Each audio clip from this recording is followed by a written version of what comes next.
The Brazos Valley looks peaceful. Rolling fields, pine breaks, winding rivers, small towns, but underneath that calm surface is a history full of ghosts, mysteries, frontier violence, strange creatures, and local legends that refuse to die. Today we're exploring 10 hotspots right here in my own Brazos Valley. Places with hauntings, folklore, cryptids, unexplained sightings, and local whispers that are locally whispered about but rarely discussed.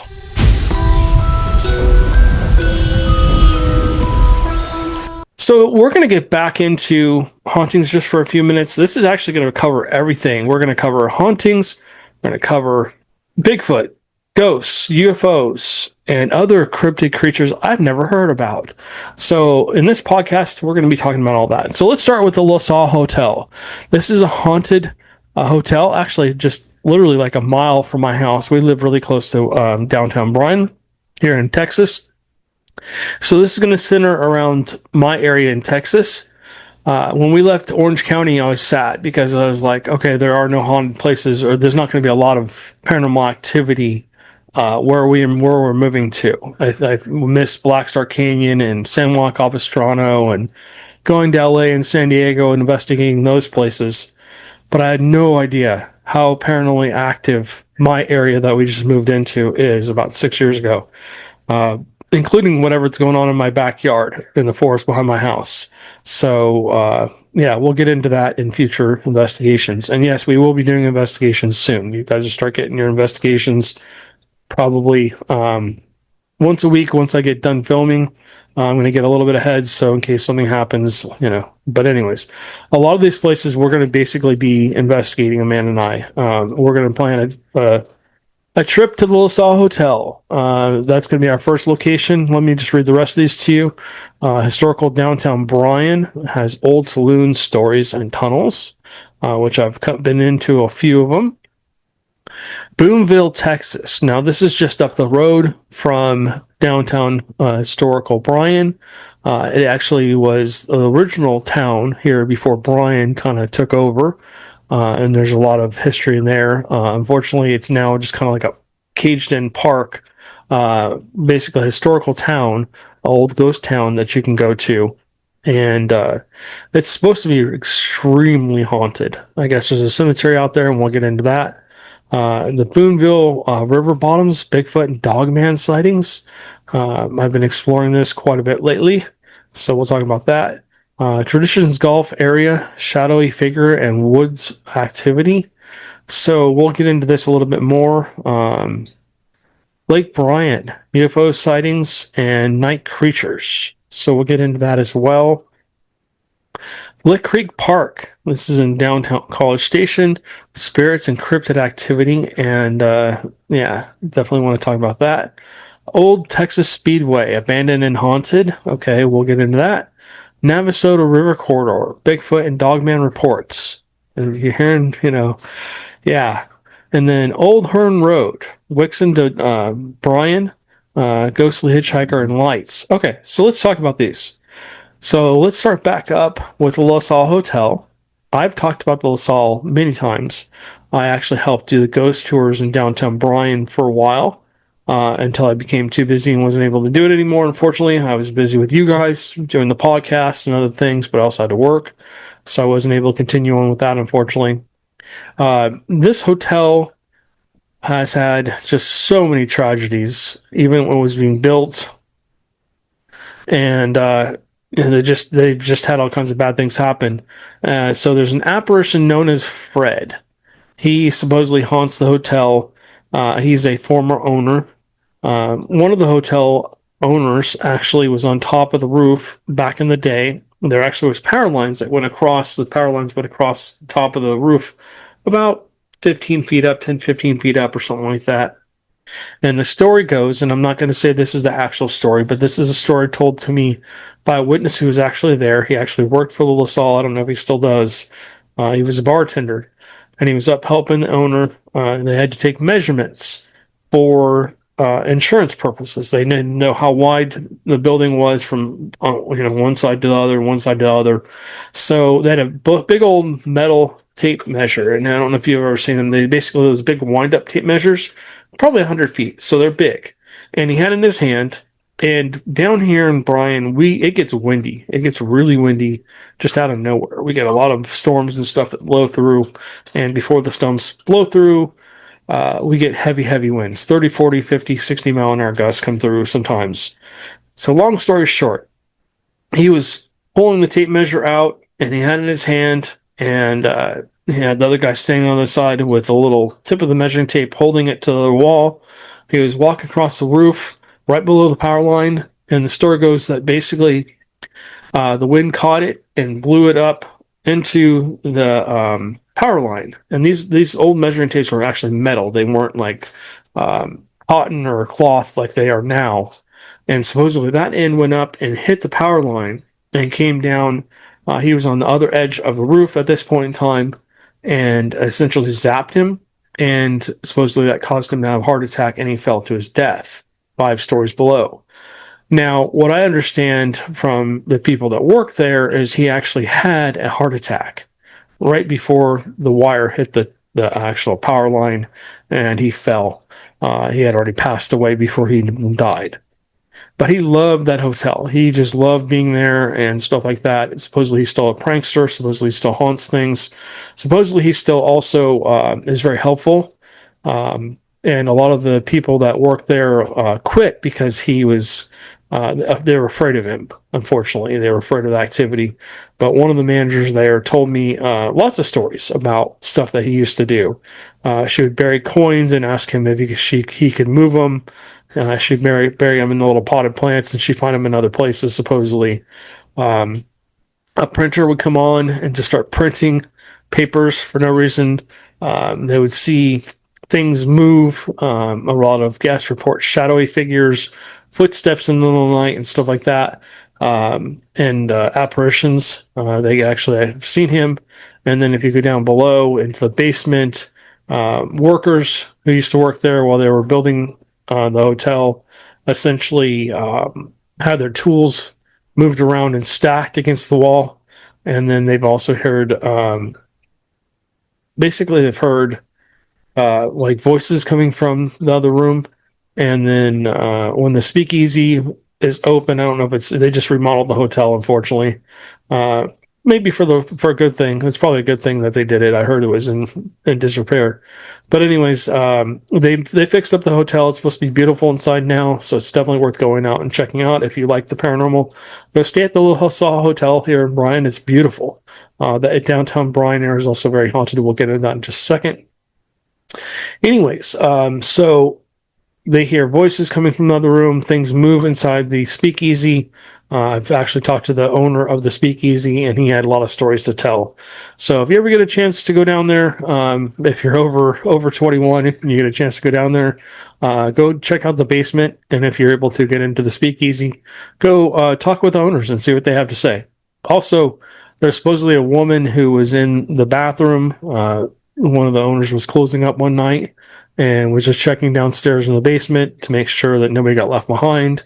He was checking the restrooms, saw a woman go into the bathroom stall, and she closed the door. And then when he went to knock on the door to check on her and ask her to leave, he finally opened.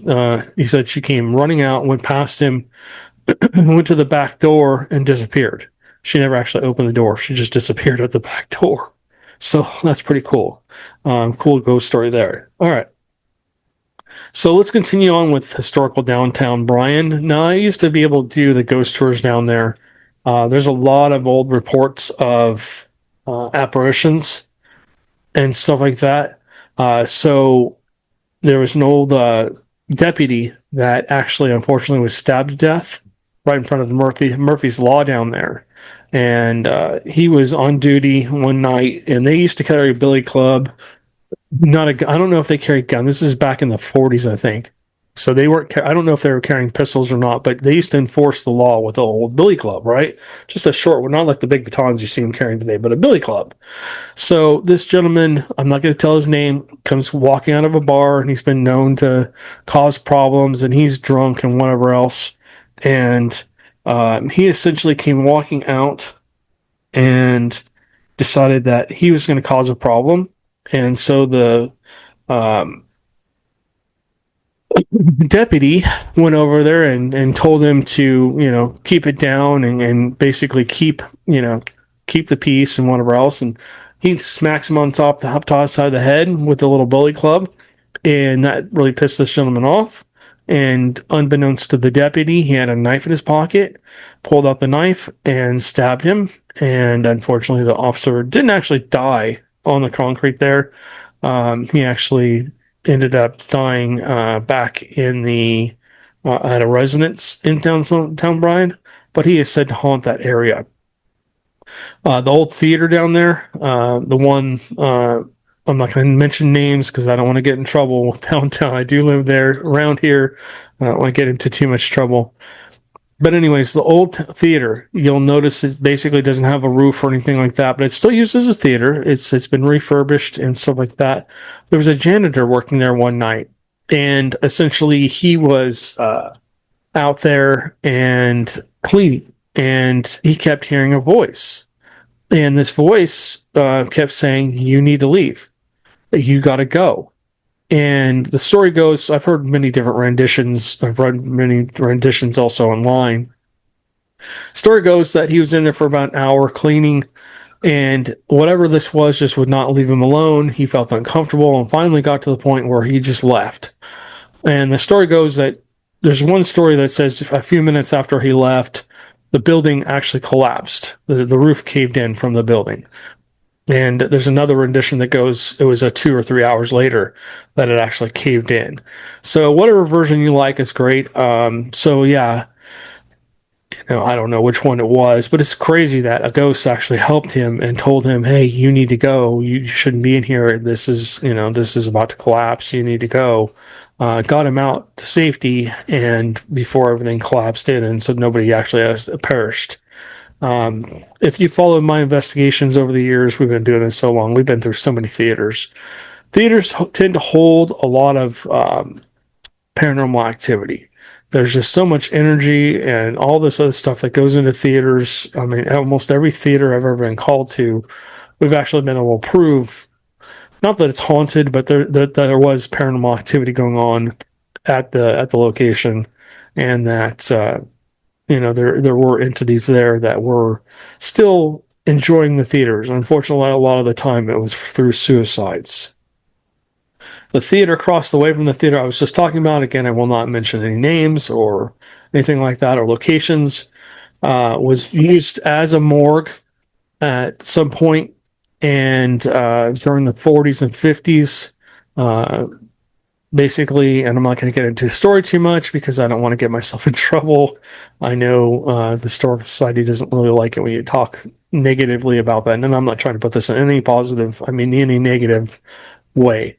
So anyways, there are people that haunt the theater across the way too. All of downtown Bryan seems to have different entities. What people don't realize, this area, the Brazos Valley, and surrounding areas too, there was a lot of stuff that happened here. So number one, you had, when the settlers first came in, there was German settlers, there was Polish settlers, there was Spanish settlers, there was Mexican settlers, people from all over the world. This place is kind of like a melting point for settlers, right? So when they came here, the natives that actually lived here were not too fond of them. Let's just put it that way. And they didn't get along. And I'm trying to keep this PG, guys, so bear with me. I mean, you can figure out what I'm saying if you're older, but we do have a young audience, so just bear with me. Anyways, they fought a lot, right? There was a lot of fighting that happened between the two, civilizations and stuff like that.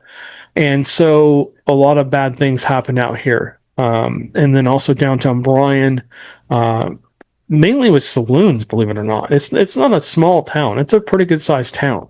And basically it became a town in 1904, and the historical buildings, a lot of the historical buildings are still here. And we'll talk about Boonville in just a minute. But originally the town was actually named Boonville, not Bryan. And what it was a settlement. And I think there was about 1,800 settlers originally here. And then William J. Bryan brought his family in, and other people followed him in. and they started building a bigger town. And little by little, they started to sell cotton and corn, and that became a staple here, and it still is today.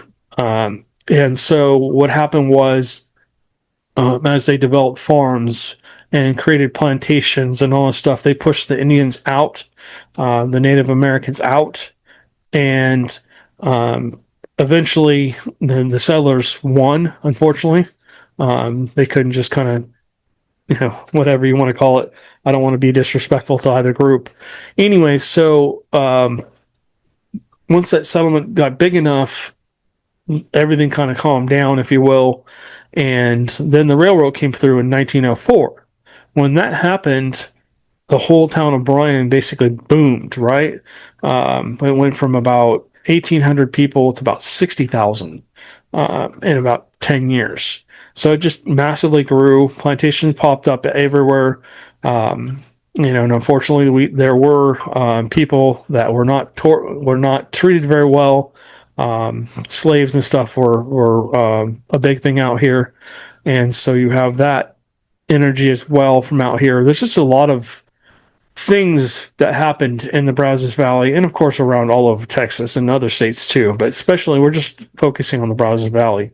So that energy is still here. A lot of that energy is still here. I mean, we've helped people that lived over by Boonville, that we came across a family of slaves that lived basically on this land. Unfortunately, they perished in a fire where an old hotel was, and I've talked about this slave owner before. She was not a nice lady.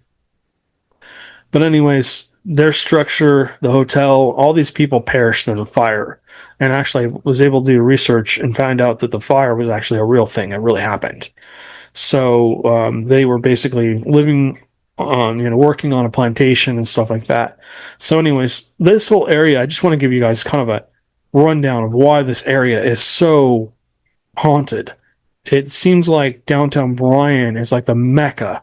And we live, like I said, we live less than a mile away. I mean, if you drew a straight line from where we live to downtown Bryan, we basically would be we're in Bryan, but I mean, we would basically be on the west side of Bryan, of the town. So there was probably old settlements out here and stuff like that. It's just very overgrown with forest and stuff, and they've been developing it a lot lately. So yeah, there's been a lot of bad things that have happened in the Brazos Valley. A lot of tragic events. The Harvey Massacre, where the Harvey family was slaughtered just outside of town by Indians. And I've talked about this before, so you guys can go back and listen about that before. So anyways, like I said, there's a lot of old saloons and stories. Downtown Bryan used to have basements. If you ever watch the old videos or old shows, and sometimes they still show them today, like in New York, where you see them bringing the meat down into the basement in New York. Well, downtown Bryan used to be that way too. A lot of people don't realize that there used to be another level underneath where the street is now, and there are actual basements and stuff under there. And what a lot of people don't know is this area runs on wells. We drink well water. We don't have like water pumped in from somewhere else. We have wells all over the place out here. And so underneath the basements of a lot of the stores, a lot of them are closed off now. But this little girl named Wendy, and I'm not going to say where the story is, but the basements were dark, right? There was just a big open hole where they would, take a bucket with a rope attached, and they'd drop it down in there, and they'd pull up their water, and that's where they got their water, right? For the businesses and whatever else in the homes. She unfortunately somehow, imagine being down there with a candle, and it's really hard to see. I mean, if you ever gone in with a really dull flashlight to a really pitch black area, you can't see much more than what the surrounding light is, right? So she unfortunately fell into that well and drowned. She's one of the ghosts that haunts downtown Bryan. And I don't know if I've ever told the story, but I used to talk to Wendy all the time. She used to come through our ghost box. and on the spirit box, and we would make contact with her, and we would try and communicate with her and get the other spirits to communicate with her as well. They don't really like her that much in downtown Bryan, so she always told me she wanted to come home with me. And if you're a paranormal investigator, you know that when you tell a spirit it can come home with you, it's not a good idea to ever allow a spirit to come home with you. Doesn't matter how long you've been communicating with that spirit, even if you're 100% sure that that spirit is a spirit, right, not something else, it's still you got to be very cautious about allowing something to come home with you, because you could open up a can of worms that you don't want. So anyways, Wendy would communicate with us, and she would follow us around downtown, and we used to talk to her all the time. And she was a great little girl.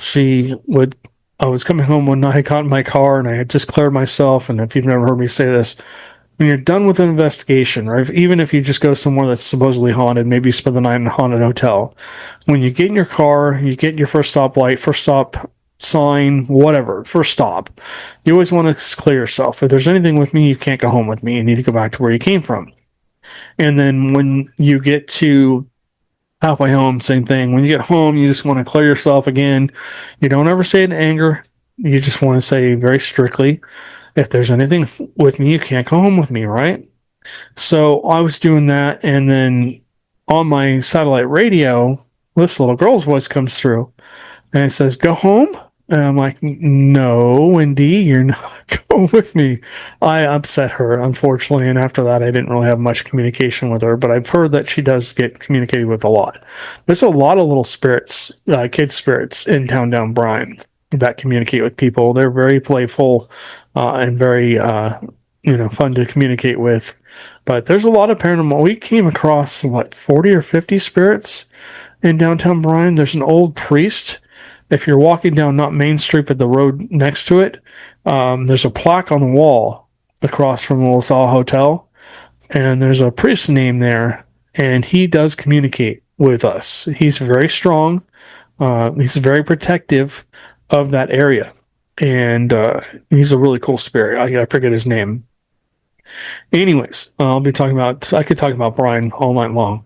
So let's talk about Boonville. So I've actually not really been to Boonville. We've driven by it, and unfortunately, we were planning on going there right before COVID happened. And ever since, the gates have been locked. You can't get in there. I don't know what exactly is going on with that. If you guys are local and you're able to maybe help us get into Boonville, we would love the opportunity. If you've ever been to Boonville, Texas, and you've been able to get in there and investigate, I know I've talked to a couple of people that had the opportunity, and they had a lot of activity. It's said to be extremely haunted by the people that used to be there. There's an old cemetery that actually is supposed to be extremely haunted too. Figures are seen walking through foundations of the ruins of the old buildings out there. Misty forms are seen by the old cemetery. Whispering is heard along the trails. And I imagine that they're inside those buildings. They still have old buildings that they've restored. They look like old cabins. I imagine they're very haunted too. Basically, the folklore is from frontier deaths, epidemics, and violence left a spiritual mark. Again, that isn't even older than downtown Bryan. That goes back in probably until 1840-ish time. Let me look and see if I can find a little bit more information about that. So it was established in 1841 and it was named for Mordecai Boone. He was a Texas Ranger. So I'm not going to read this to you guys. The courthouse was a significant local gathering spot. So that's basically what kept the town alive, was the fact that there was actually a gathering spot like that, the courthouse. From what I understand, General Sam Houston would frequent there. And then in 1866, basically the railroad came into Bryan. I thought it was 1903, but essentially in 1866 they started building the railroad towards Bryan, and basically that's what basically stopped Boonville from essentially staying, a prominent town. They moved it towards this way, and they used to move a lot of cotton and corn through the city of Bryan, and that's basically what caused Boonville to die. But again, if you guys know more about Boonville, please feel free to comment down below. Like if you've been there, comment down below. I'd love to hear about it. All right, so the Brazos River bottoms. This is Bigfoot and Dogman sightings. I've heard a lot about this lately. And we'll get into Lake Bryan here in a minute. But I've heard over by my work. The Brazos River actually runs right by it. And then, of course, the Brazos River runs about 2 or 3 miles from my house. And there's also a lot of little creeks and they call them rivers, but there's a lot of little creeks that basically run through Texas. I mean, there's so many waterways out here, it's not even funny because usually Texas gets a lot of rain. So essentially those little waterways spill into the Brazos River. So it is possible for whatever, like Bigfoots or Dogman to walk up those creeks. I know there's a lot of deer. There's a lot of wildlife out here. I mean, this is basically literally, this area is forested where I live. Brazos Valley is very forested. We're if you're looking at Texas, if you split Texas in half and you go to the right, if you're looking straight at Texas on a map, we're we're not East Texas, but we're middle to East Texas. And as you go further east towards the Louisiana border, the more woodsy it gets. So yeah, I mean, it's crazy how many forests are out here, and it's a very wet and rainy area. So anyways, all right. So both hunters and fishermen have claimed to see large bipedal creatures crossing the river. There's loud, deep howls at night. Wolf head creatures seen near the tree lines. Rocks thrown at fishermen. Sudden silence followed by heavy footsteps. So that all sounds like Bigfoot, things to me. You got rocks thrown, howls. Lately, there has been a lot of people reporting in Bryan College Station gunshots, but they're coming from the forested areas. Now, remember I told you I think there's the whole podcast about the thing in my backyard? We've been hearing the same bang sounds. Sometimes they sound like a gun, sometimes they don't. Usually it's a single bang, and it's coming from the forested areas. And I'm looking around, I'm going, what the hell? And I've been collecting data, guys. I've been collecting data, and I'm not going to show you guys on here because I want to show you when we do the actual investigation. Man, I've been scouting this area. I got stopped by, I think I talked about this on the podcast recently. I got stopped by a guy over at a gas station on my way to work, real close to the Brazos River. He has a farm out there, and he says that, Bigfoots are stealing stuff from his garden. I had the same thing. My pear tree it's got to be pushing 30 feet now, 20, 25, 30 feet tall. It's huge. It's gotten so big in the last 3 or 4 years, it's just taken off. Anyways, some of those pears are 15 feet up, 15 to 20 feet up in that tree. I mean, I had to get a ladder 2 years ago to get up there, and I have a 12-foot ladder, and I was up at almost the very top rung. I could barely reach those. So, I'm 6 feet. So on a 12-foot ladder, probably about 14 feet up, something's reaching up and grabbing those pears. I don't know what that noise was. Anyways, that's crazy to me. And he's saying that they're stealing corn, and there's cornfields all around us. We have farmers all around us, specifically on the way to work. There's a lot of deer out here. And so I don't know if the thing behind my house is a dogman. I'm hoping it's not.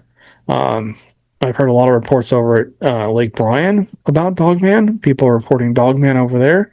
Again, that's just 3 or 4 miles from my house. There's a lot of hogs over there. Big population of hogs, unfortunately. So, all this stuff I'm starting to go, okay, wait a minute.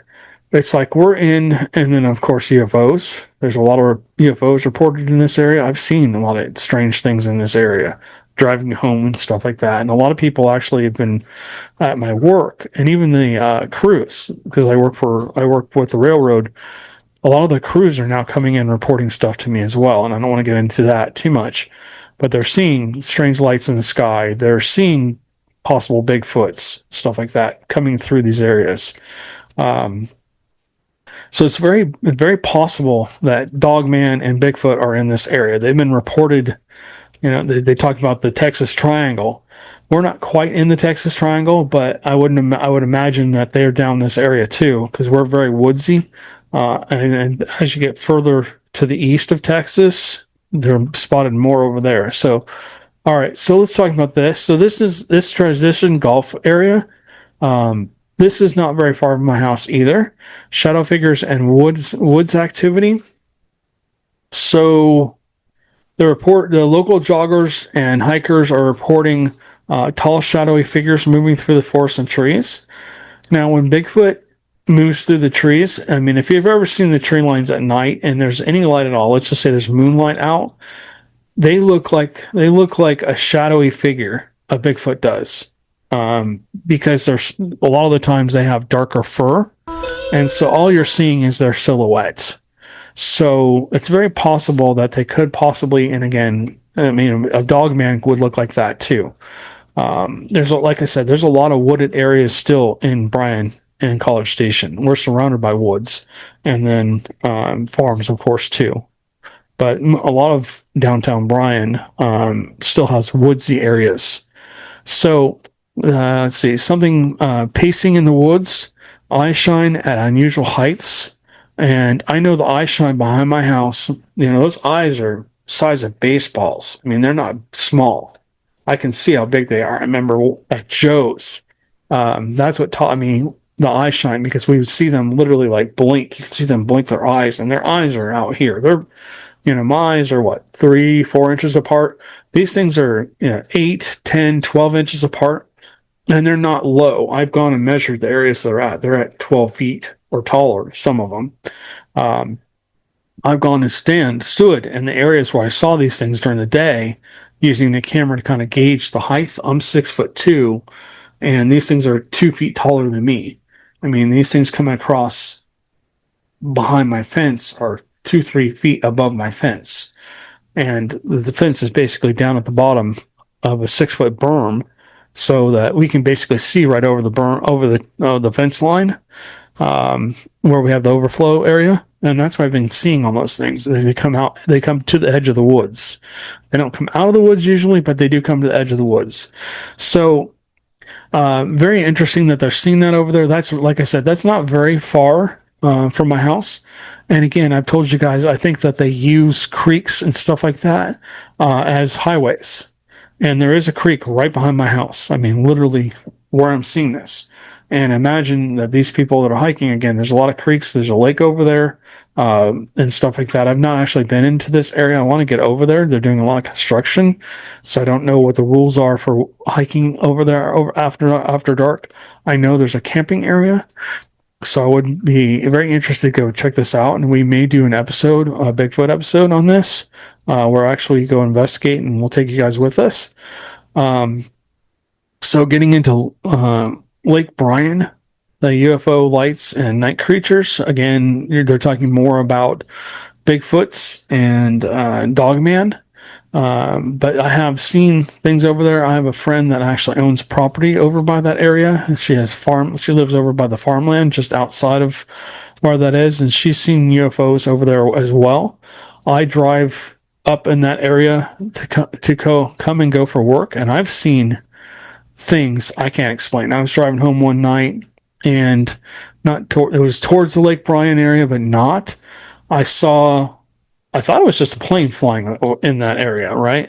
Until it stopped and hovered. I'm like, okay, it must be some kind of a helicopter. And this is at 1:00 in the morning, and it just stopped. It was flying straight, came across, and stopped in the middle of the sky. I'm like, what the heck? And then it basically just faded out. It just faded out.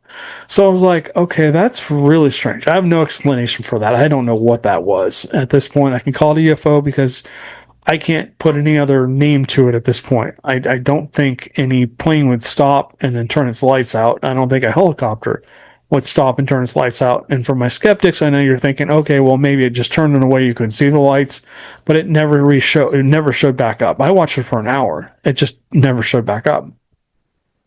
So the reports over at Lake Bryan are triangle-shaped lights moving silently. I've seen this. I've seen something like this in the daytime. I actually went to grab my camera and it was too far away. It almost looked like a blimp. Whatever it was huge. Orbs dropping into the water. So, if you guys know of USOs off the coast, usually seen in the oceans, something large walking along the tree line. We actually stayed at Lake Bryan. We did an investigation. We never heard anything that night. We were only there for one night. And we didn't want to get in trouble for going out and walking around in the woods at night. We will do that sooner or later. Voices heard across the lake when no one's around, and then rocks thrown near campsites. Again, that sounds like Bigfoot or Dogman activity. I don't know if Dogman really throw rocks at people. They could. All right, so let's talk about Lick Creek Park, spirits and cryptid activity. Gotta hurry up because I got another podcast coming on here, guys. Okay, so the claims are of a woman crying in the distance when the park is empty, dark shapes crossing the trail, possible Bigfoot prints found in the rain. Ooh, that's interesting. Trees breaking in the deeper woods. Okay, so definitely got to go check this place out, right? Joggers stalked by an unseen presence. That's really interesting. And then, as I always say, if you look, I'm not going to ever share my pins probably publicly until I probably retire, which will never probably happen. But on my Bigfoot pins, I've pinned thousands of locations across the whole United States, and I'm starting to work on the world. But every pin I've got dropped has UFO sightings, haunted, Bigfoot, and possibly Dogman. And they're all in the same area. It's very strange, right? So I didn't, wasn't going to share that. But anyways, it's very strange how all four of those things, and maybe other things too, that I haven't heard about or whatever, all seen in the same locations. That's very strange to me. So very possible that, again, this area is very wooded, guys. I know everybody, Bigfoot's only live out in the woods. Yeah, no, I don't think so. I think there are Bigfoot reports from the Brazos Valley going back to the early Indians here. And I think as population centers have kind of boomed and pushed them out, they're on the outskirts. They stay on the outskirts, but they do come into town every once in a while, or they use the riverways in the woods to migrate through to get to other places. Okay. Old Texas World Speedway, abandoned and haunted. Unfortunately, this place is now gone. It has been bulldozed. It was between College Station and Navasota, and there was voices heard around the abandoned track, shadow figures in the bleachers, apparitions of people from the past races, and strange lights over the field. So, mainly haunted.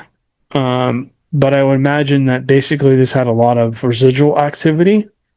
It makes me wonder if the people that, came to this event or whatever just left their energy there. I mean, again, it's another place where a lot of energy was poured in. When you're sitting there cheering and you're excited and all this energy, you exhale all this energy into a location. People are speeding for their favorite, driver and all this other stuff. Just makes me wonder if all that energy got left, and maybe it's just kind of rerunning in history. My niece actually lives over in this place now, where the new homes were built over there. So I'll have to discuss with her if she's experiencing any paranormal activity, because she is a little bit sensitive. So maybe she can tell us more if she's experiencing any activity from this location or not.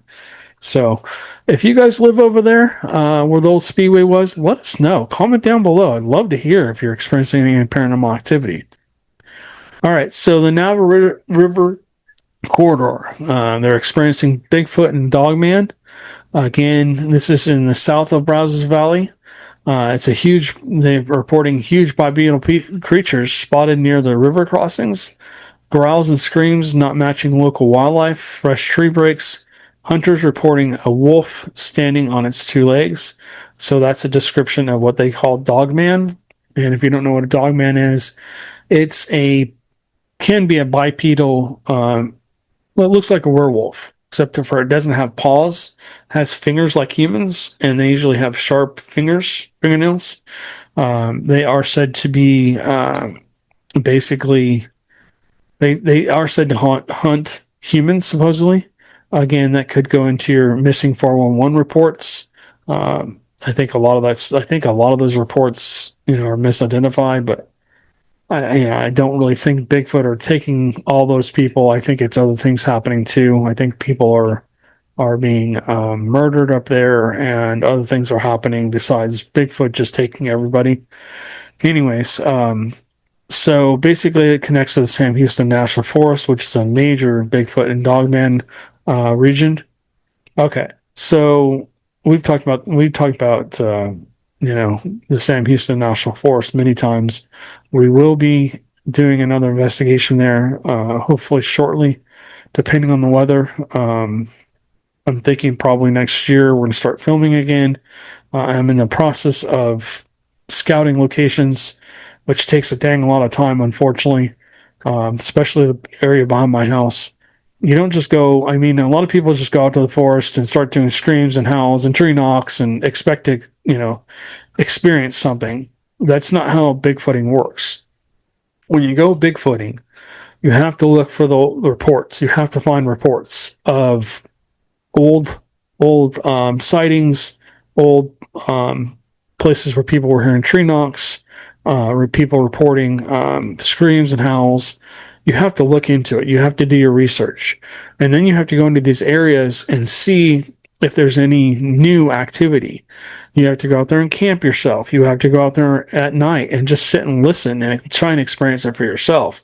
It just takes a lot of time. You have to do your homework before you just go into these locations and start doing a full bore investigation. Otherwise, you're going to be disappointed probably. Meet with witnesses. See if you can find any witnesses around the area. You have to do a lot of research before you just go in there. If you're lucky enough, maybe you meet somebody that lives in the area, and then basically there you're in to find more people. Maybe the neighbors had an experience. Maybe there's a local pub that they can take you to and introduce you around, and just, slowly but surely get people to kind of tell you about their experiences. Maybe they live in the area. Maybe they've had an experience. Maybe they've seen something, and so on and so forth. And as you start to find locations around where they've had activity, you can find you'll start to see a pattern. You'll start to see a pattern. Okay, this house had activity, that one didn't, but the house down the road did. And as you start dropping these pins on a map, you start to see a pattern. Okay, so there's a lot of activity in kind of a line or in this area. And then you get a hub of that activity, and then you can start investigating that area. Maybe you go camp there that night. Maybe you go just sit there. Maybe you do some tree knocks. Maybe you leave cameras up and stuff like that. So, all right, guys, this is our last one. It's Old Hearn Road, and it says Bryan to Wixom Valley, and this says ghostly hitchhikers and lights. Now, I did my research into this. The urban legends suggest, and the claims in the folklore are that a woman in white is seen walking the roadsides. Again, this is another phantom hitchhiker. Basically disappears when cars approach. Bright lights moving ahead of drivers. Shadowy figures darting across the road. Now, I've done my research into this. Now, this could be right, but essentially, I think this basically is just something that kind of got made up. So I don't mean to devalue this. I mean, if you've driven on Old Hearn Road, Bryan to Wixom Valley, and you've seen the hitchhiker, or you've seen a shadow, or you've seen these lights, please feel free to comment down below. I'm not saying that this isn't real, but everything I've read about it says that it's actually not this road. It's other roads around it, other areas like the Saratoga Ghost Lights, which is another place I want to go back because number one, haunted, number two, Bigfoots, and number three, UFOs. So yeah, I mean, I've the reports I've heard is that basically the people have picked up a hitchhiking ghost. Usually it's a younger male or just they pick up a female and she hops in with them and they start driving down the road and she tells them where she wants to get out. And a lot of these reports go back to the 60s and 70s. And so basically, and sometimes they lend her, she's cold, so they lend her a jacket or something to keep warm, guys being a gentleman. And when they go to drop the female off, number one, she's not there, or number two, if they've offered her a coat or something, they'll find it at the cemetery and they'll find it at the lady's grave. So that's pretty interesting. This seems like it's a very haunted location. It's more mysterious and alive with folklore than people really realize. Ghosts, cryptids, UFOs, and frontier spirits, they all seem to be part of the story. And the more I look, the more the land's actually starting to talk. All right, guys, I'm Matt with Deep Woods Paranormal, and we're making the paranormal normal. And we'll catch you guys on the next one.